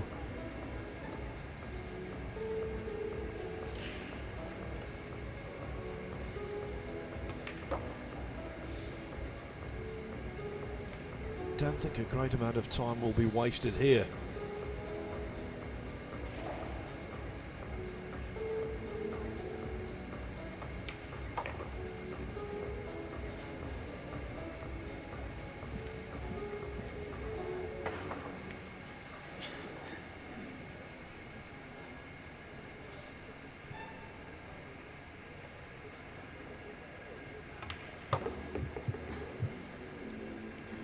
He's watching closely at the cue ball. Yeah, he's under it that little bit. That's why he was having a good look. I know you think that's easy chopping it in the middle, but it's not exactly where he wanted it. One good shot though. Yeah, there it is. Wants the cue ball off the rail. Then you start to chase the position, trying to force the ball. This is not where you should have been on the 8 ball. Nowhere near where you should have been. That's okay on the 9 though. This will be a relieved Chua.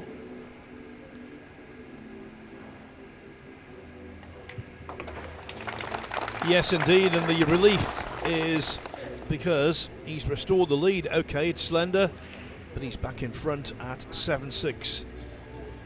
Crucially breaking in rack 14. Sanyan Pilovanovic, having beaten his good pal Alexa Pacholch in the previous round, now 4-0 up on Naoki. Jeff Ignacio 4-3 over Alex Kazakis, 4-3 for Koping Chung over Francesco Candela. Jonas Suter Camino 5-2 on Max Lechner. Shap 6-1 over Niels Feyen. Carl Amorotto 4-3. He's leading Oscar Dominguez.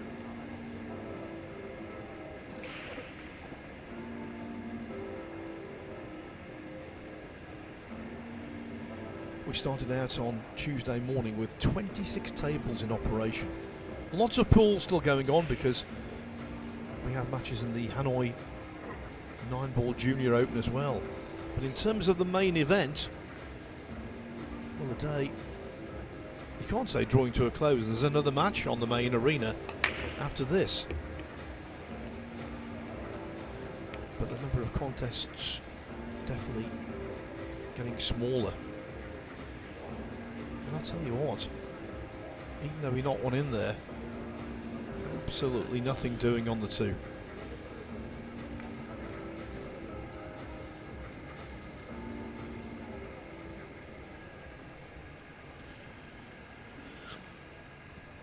No, he could maybe bank it back up the table. Get the cue ball over towards the 8 ball. Use the 8 as a blocker.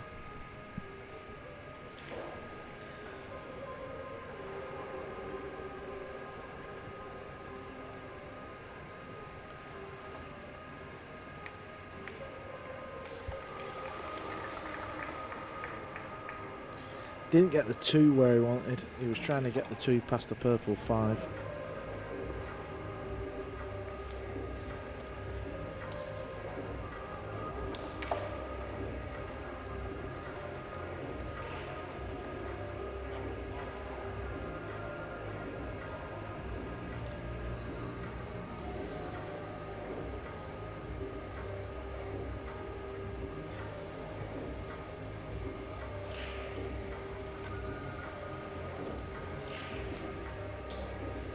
Two ball doesn't go past the 3 though, Phil. There you see. Well, if you're right behind it, you might be able to pot it, but from distance, good luck with that one.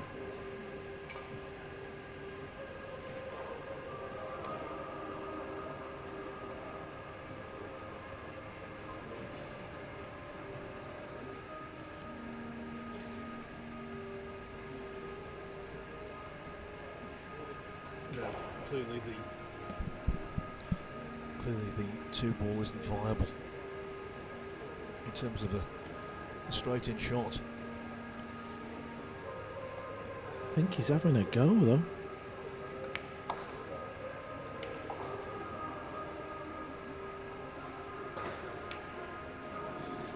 Just didn't like that one at all.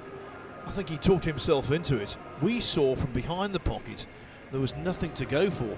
He had to miss the intervening ball, of course. By doing that, he thrust the object ball into the jaw.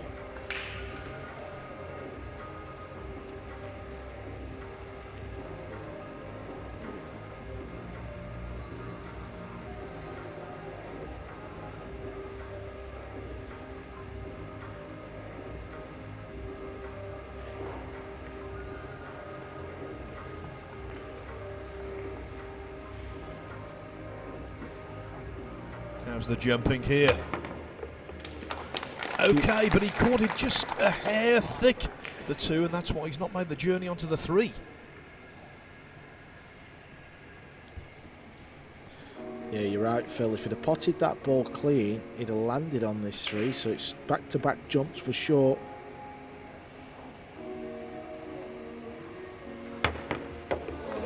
Oh no, the pot goes in, but the cue ball's on the carpet.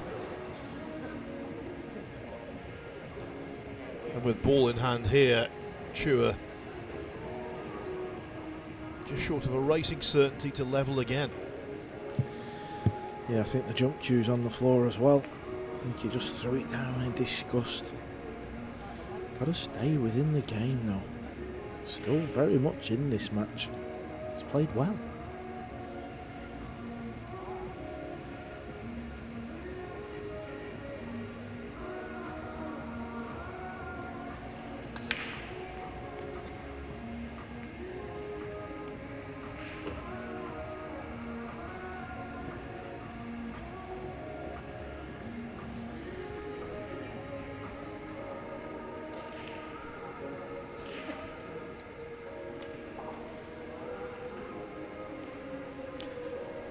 Just spotted Gary Wilson in the crowd there watching on.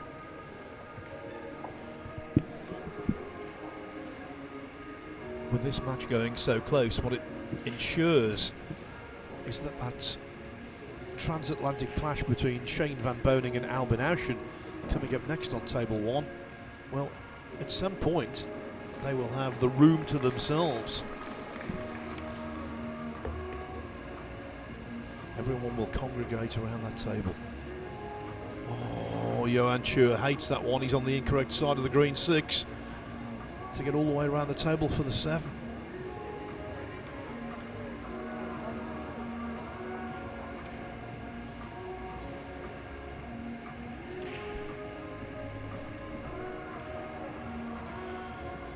Yeah, tight on the rail as well. Going forward with the cue ball. Cue ball looks to be going very near this corner.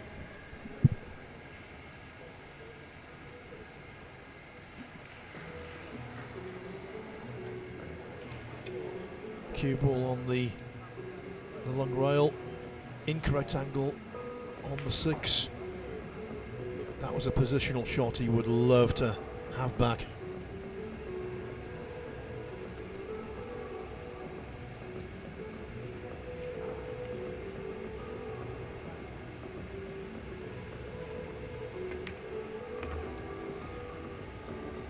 Well, it's going to get harder, Phil. This is not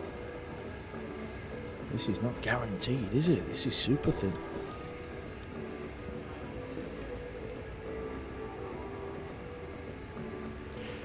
This might be the biggest shot of the match.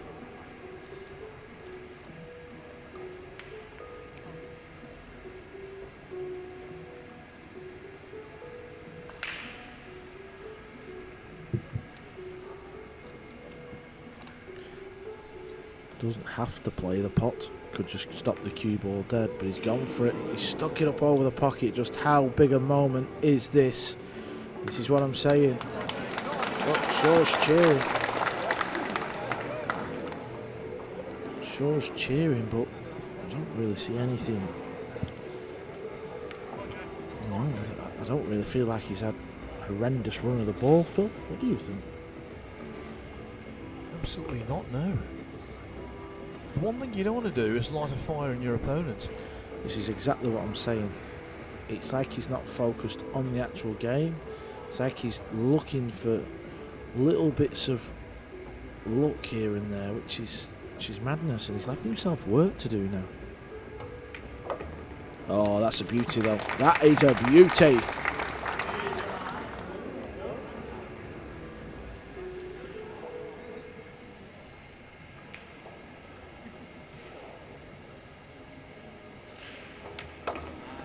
Two-rack gap restored. It was all about Chua's ineffective positional shot onto the 6. He dollied the 6 in, backed himself to pot a difficult, long, thin-cut 7, and he caught it just a hair thick. And from that point, Chua went to work. He's now 2 racks away from advancing to the weekend and to the last 16. That was the shot there. Yeah, looking up to the heavens. That was the shot that cost him. Okay, it was a miss on the 7 ball. But that kind of pot can be missed under any circumstance, let alone in these high stakes affairs.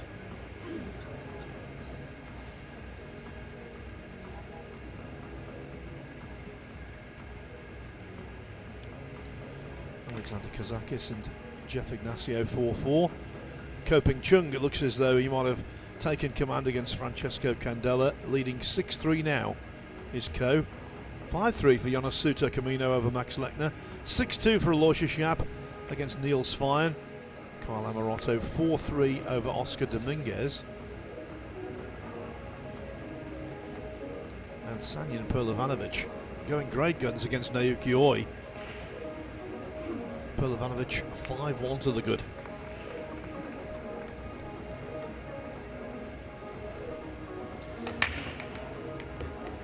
Now will the break be kind to Shaw?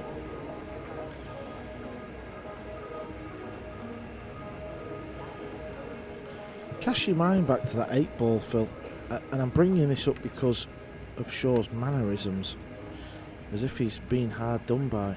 He missed the 8 ball very early on in the match. It actually stopped for about 2 seconds, then fell in the pocket.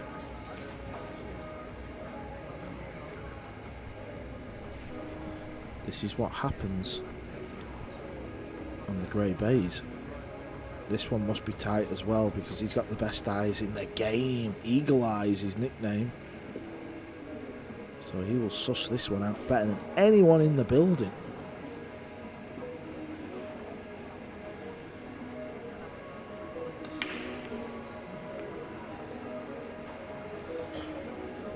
Well, I think this one theoretically will squeeze in, but boy, there's no margin of error at all. Yeah, and what's making it tough is just the sheer distance the cue ball is from the blue 2. If you're right in behind it with ball in hand, you wouldn't miss the 2. It's all about this distance. He's got to go for it though. He had to go for it. This is a chance to get on the hill. Good pot. Wasn't it just? Thumped it in with total authority. He had a min-match blip, there's no doubt about it, Jayson Shaw. If you're just joining us, he was 6-1 ahead. Everything in the garden was rosy. But then Johann Chua rallied to 6-6. And it looked as though Shaw might be losing the plot. Not anymore.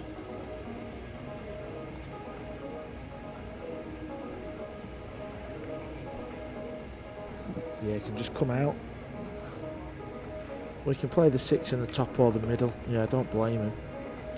The only problem with this shot is if you land where he's landed, he's now coming away from the brown 7. You can see the disappointment. Now he's going to have to pull out a shot here. I wonder if playing it into the top left would have been a better decision.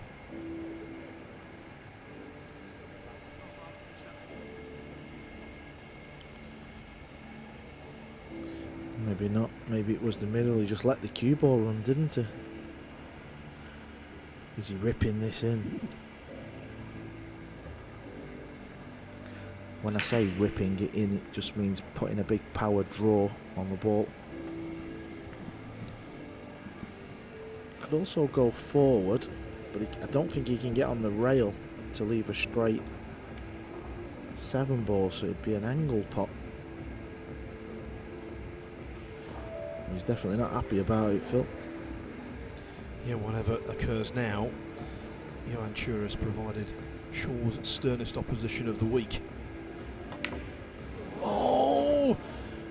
And in trying to get too close to the 7, he's not potted the 6, and the bank is available.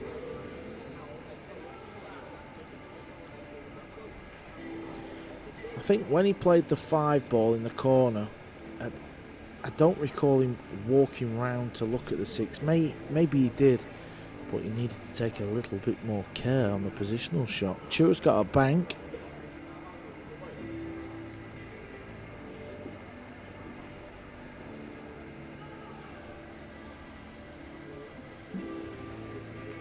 But after he banks it, can he get back on the 7?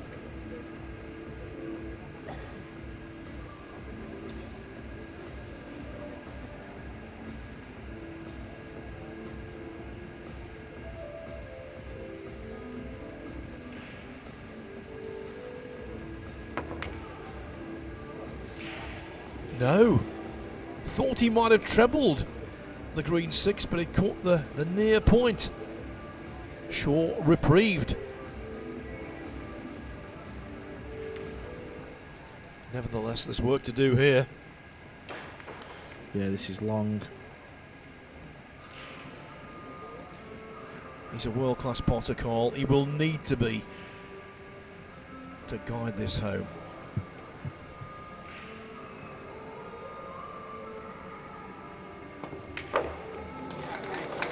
Great pot. Fantastic pot.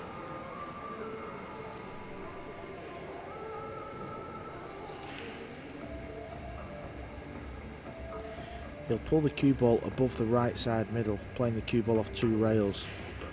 Oh, this is also good. Very good.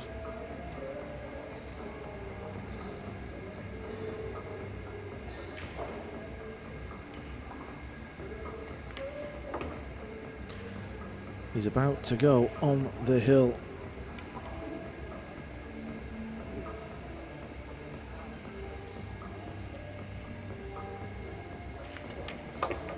In a race to 10, Jayson Shaw needs 1 more. He made a very quick start. A few mistakes have crept in, but he's getting away with them. And that was a cracking pot, wasn't it? When he had the second chance. Thumped it in, and now Johann Chua has got nowhere else to go. Can't afford to lose any more racks. He's 3 adrift with a possible 4 to play. It's 9-6 in favour of Shaw. Sanyan Perlovanovic totally in control against Naoki, leading 6-1. The winner of that match will play Francisco Sanchez Ruiz, the reigning world 9-ball champion, next.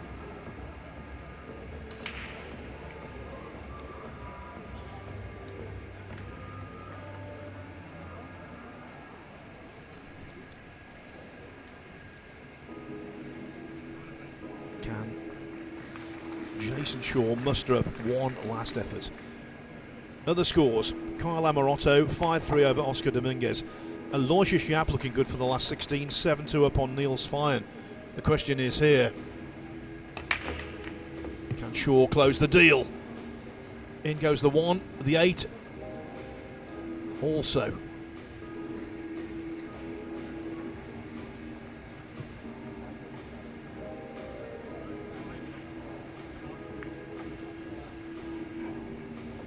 Lost the cue ball. That's the shot Shaw is faced with.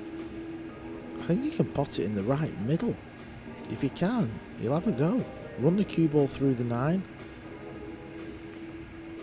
Bounces off the side rail and leaves a shot on the red 3.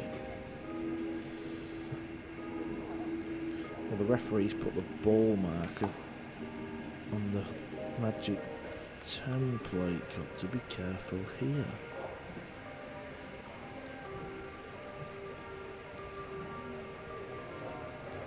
This won't take him too long. He needs to mark the 2-ball now. Seems that both balls was on the temple. It's quite rare.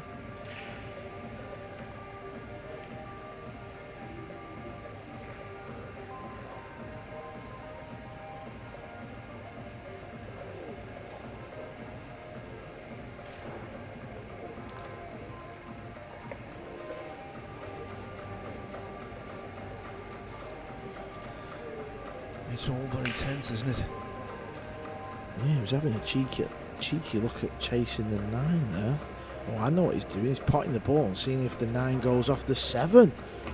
That was close. He won't care because that is a good pot and he's on the 3. What a chance to book your place into tomorrow's last 16.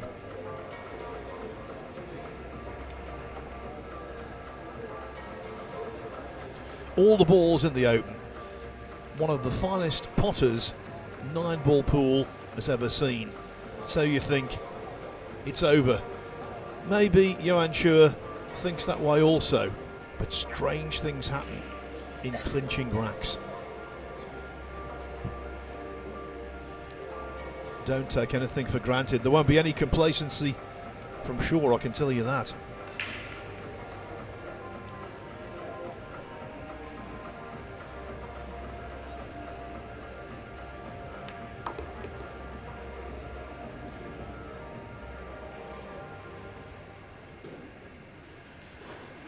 Probably needs to swing the cue ball off 2 rails. Just losing the cue ball a little bit, clearly feeling it. Look, I mean, how's the cue ball there?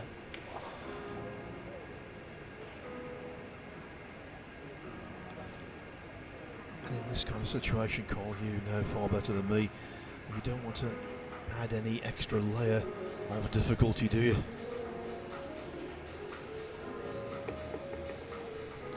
Yeah, that should get the job done. Back in prime position out.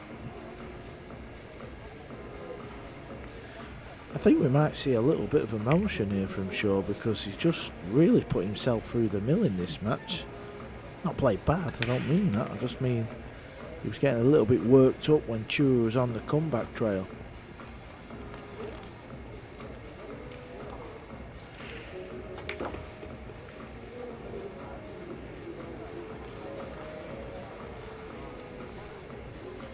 This is it.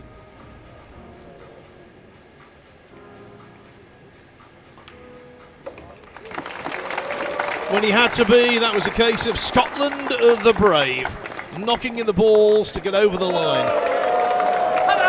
The crowd here love him. He's a real character. That was a match of 3 distinct segments. To 6-1, sure looked like his old self. Then, combination of a few mistakes and some good stuff from Johann Chua. Suddenly it was 6-6 and it seemed as though Shaw was rocking, but when he had to, he got the job done. He's into the last 16 tomorrow, where he will play the Dutchman Jan van Leeuwen. The final score on table 1, Jayson Shaw defeats Johann Chua, the World Cup winner for the Philippines this year in partnership with James Aranas. Shaw wins by 10 racks to 6.